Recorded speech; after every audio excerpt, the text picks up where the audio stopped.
Hello everyone. Before we start, make sure to like and subscribe to the channel and leave a comment with where you're from and what time you're watching. That way, YouTube will keep showing you stories just like this one. Now, let's begin. I never believed in ghosts until I stayed at the Midwest Motor Lodge in Lincoln, Nebraska. It was April of last year, and I was there for a 3-day business conference. The weather had turned nasty. One of those late spring snowstorms that catches everyone off guard. Most of the decent hotels were booked solid, so I ended up at this budget place I found online for $39 a night. Should have been my first red flag. The lobby looked like it hadn't been updated since the 80s. Brown carpet with mysterious stains, wood paneling on the walls, and the smell of old cigarettes mixed with industrial air freshener. The desk clerk was this elderly guy, maybe 70, with shaky hands and nervous eyes that wouldn't quite meet mine when he handed me the key. An actual metal key, not a card.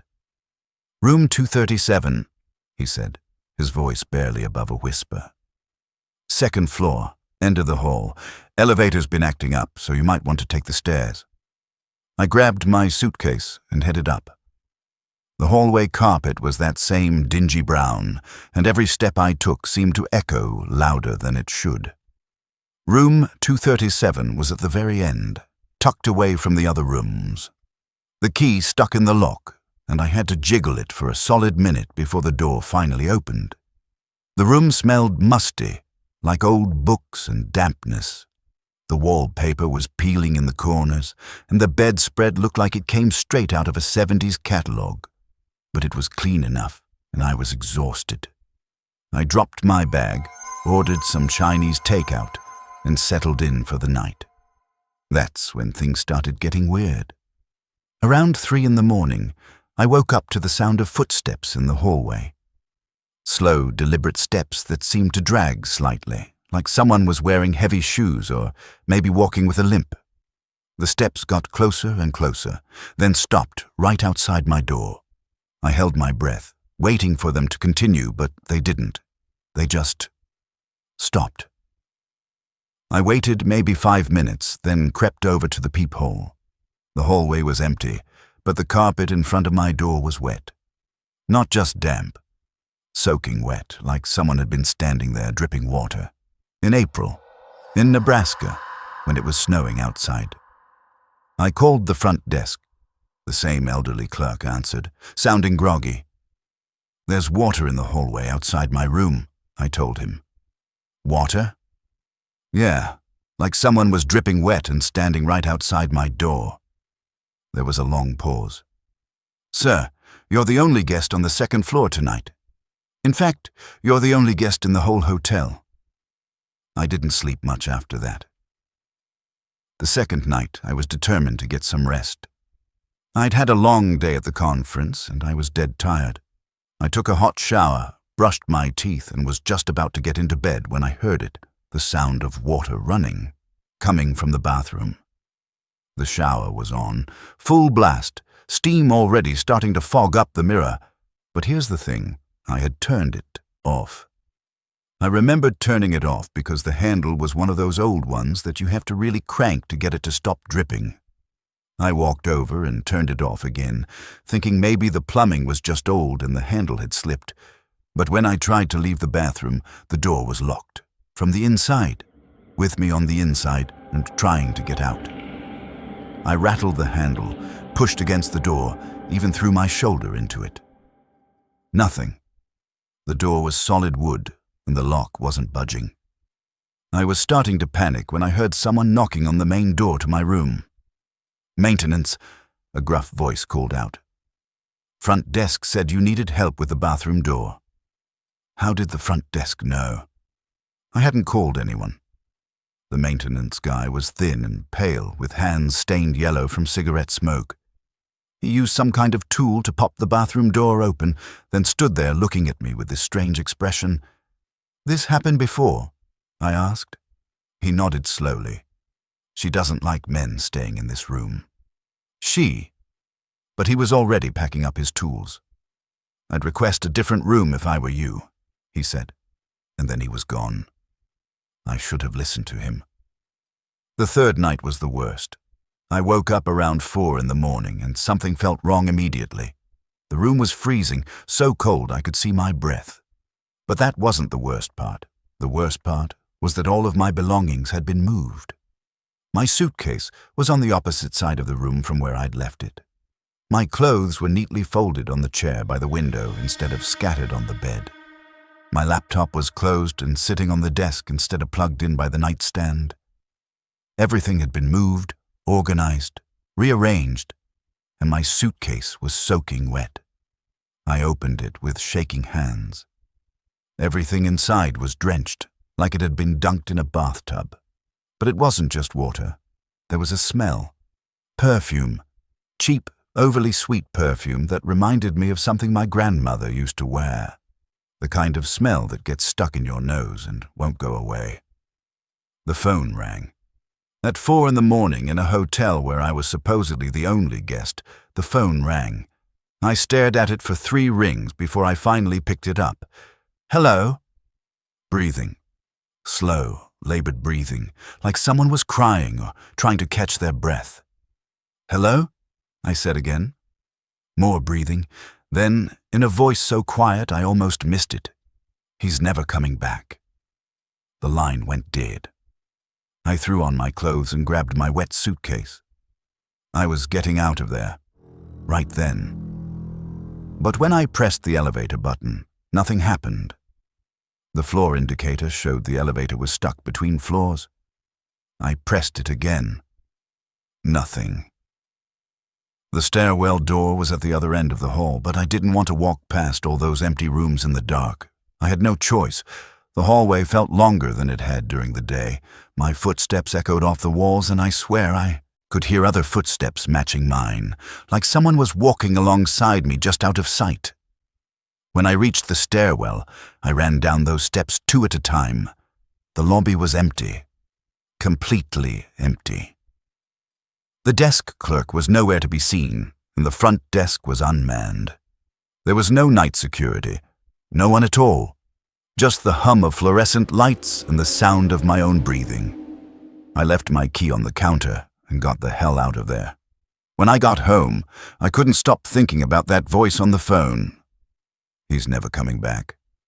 I did some research online and found an old newspaper article from 1987.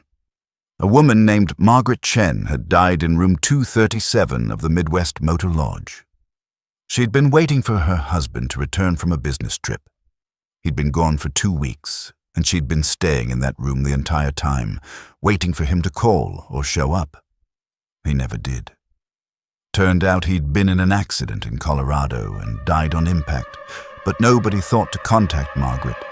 She didn't have any family in Nebraska, and the police had no way of knowing where she was staying.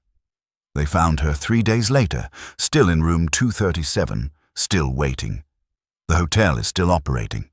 I checked their website just last month. Room 237 is still bookable online, but I won't be staying there again. Some places hold on to things, memories, feelings, people who can't let go. Margaret is still waiting in that room, still hoping her husband will come back, and she doesn't like it when other men take his place. If you're still listening, you probably enjoy stories like this. A like or a comment helps keep them alive. 2 years after Arizona, I moved to Salem, Oregon, to work at Community Hospital. It was smaller than the previous places I'd worked, more intimate, and I thought that might be exactly what I needed. Fewer patients, less chaos, more personal attention for everyone involved. I was assigned to the pediatric wing, which was actually a relief after years of working with adult patients. Kids are more straightforward.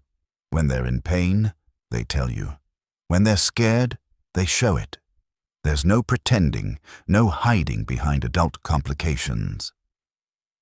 It was a quiet Sunday night in January, and I was the only nurse on duty in the pediatric wing. We only had 3 patients that night. A 10-year-old boy recovering from a broken leg, a 6-year-old girl with pneumonia, and a 7-year-old girl named Emma who'd had her appendix removed 2 days earlier. The hospital had strict visiting hours and security protocols. All entrances were locked after 9 p.m., and any visitors had to be buzzed in by security after showing ID and explaining their relationship to the patient. At 2:45 a.m., I was at the nurse's station updating patient charts when I noticed someone walking slowly down the hallway. At first, I assumed it was a family member who'd been let in for an emergency visit. But as the figure got closer, something felt wrong.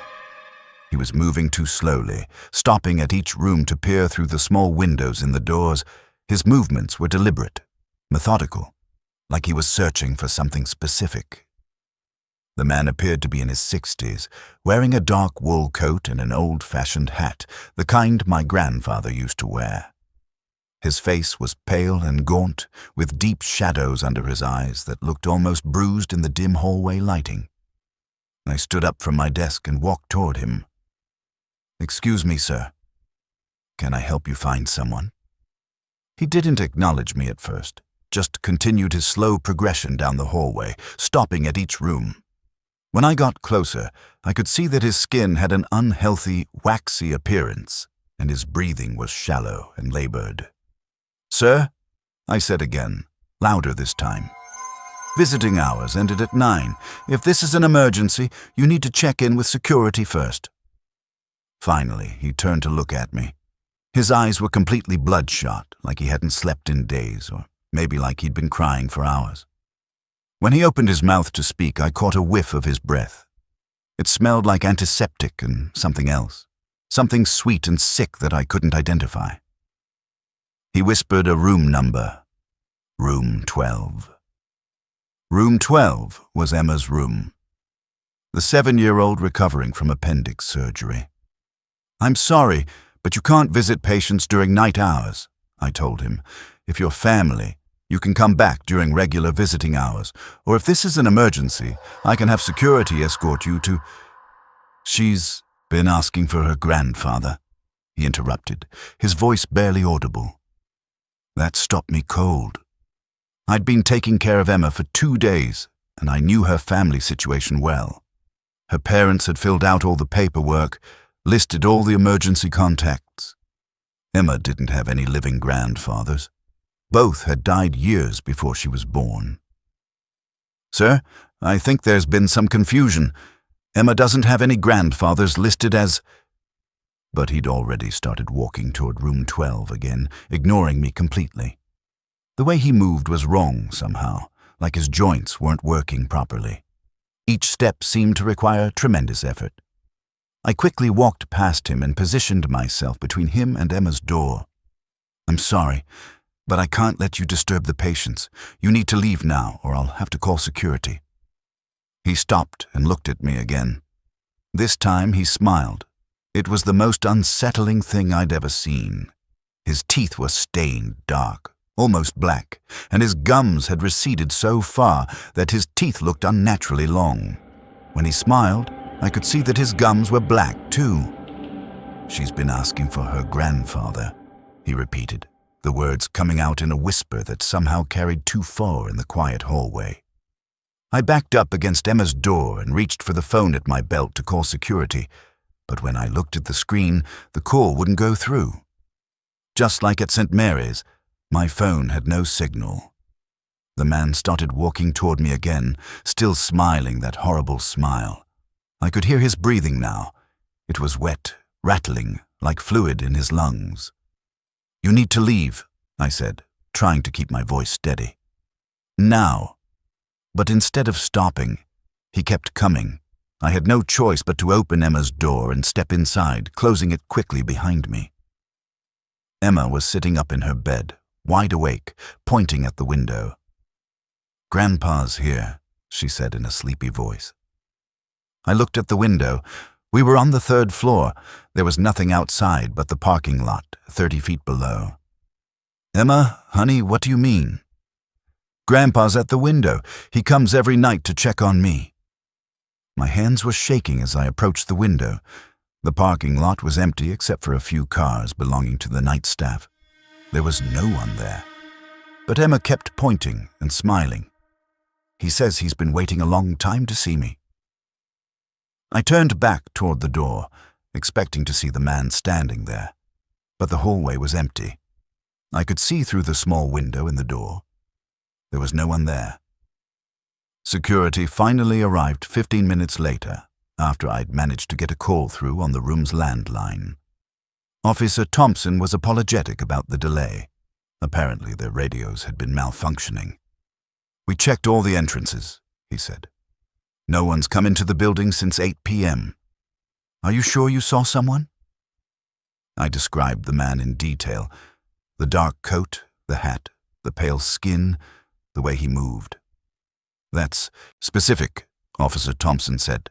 "Let me check the security footage." 20 minutes later, he came back with a confused expression on his face. "Sarah, I've got the footage from the hallway cameras. It shows you walking down the hall at 2:45, stopping and having a conversation with empty air. There's no one else in the footage." I felt that familiar sinking feeling in my stomach. Not again. "But Emma saw him too," I insisted. "She said her grandfather was at the window." Officer Thompson looked uncomfortable.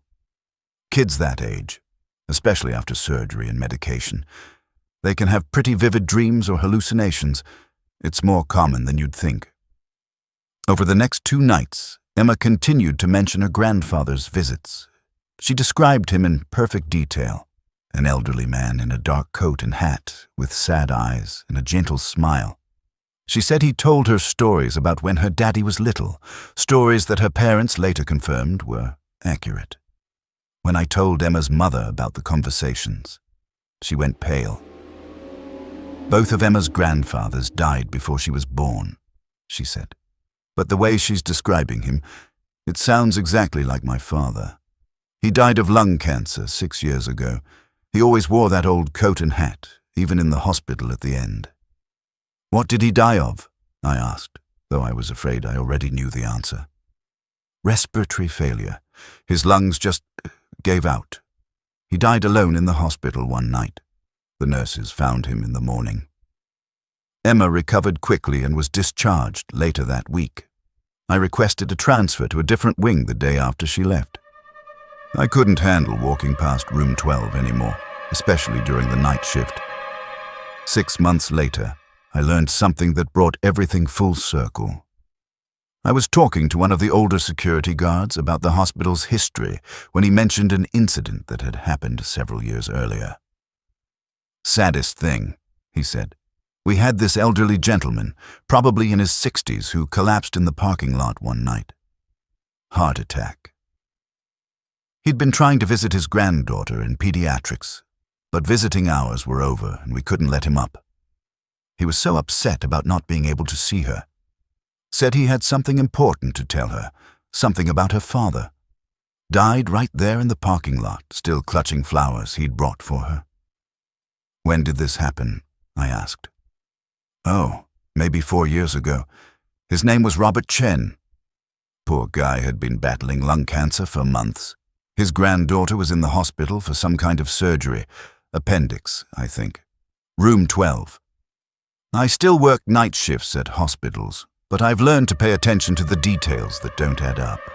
The patients who aren't in the system, the visitors who can't possibly be there, the children who see grandfathers who died before they were born. Some say these experiences ended that night I left Salem, but I still wake up some mornings with the smell of antiseptic and flowers in my nose and the sound of labored breathing echoing in my ears. Thanks for listening. If you made it through the darkness. And remember, the next time you're in a hospital late at night, pay attention to who's walking the halls. They might not be who you think they are. This last story happened just 3 months ago in Gettysburg, Pennsylvania.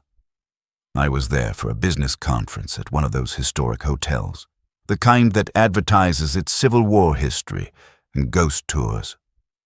The Heritage Inn, built in 1863, right in the heart of the old battlefield. I'd made my reservation online 2 weeks in advance. Standard room, 2 nights, nothing fancy. But when I got to the front desk, the clerk, a woman in her 40s with graying hair and thick glasses, looked confused when I gave her my name. "Mr. Davidson, yes, I have you right here," she said, typing on her computer. "But it shows you have our extended stay package. 3 months, paid in full." "No, that's not right," I told her. "I booked 2 nights for the conference." She frowned at her screen. "Are you sure? It says here you checked in 6 weeks ago. You're in room 408, top floor of the original wing." I showed her my confirmation email on my phone. 2 nights, standard rate, arriving that day. But she kept insisting that her system showed something completely different. "Well, there must be some mistake," she said finally. "Let me get you settled in room 408, and we'll sort this out in the morning." Room 408 was on the 4th floor, accessible only by this creaky old elevator that seemed to take forever. The hallway up there was narrow and dimly lit, with original hardwood floors that groaned with every step. My room was at the end of the hall, and when I opened the door, I immediately noticed something was wrong. There were belongings in the room that weren't mine. An old leather suitcase on the luggage rack, clothes hanging in the closet, toiletries arranged on the bathroom counter. Men's clothes, about my size, but definitely not mine. The style was outdated, like something from the 70s or 80s. I called the front desk. The same woman answered.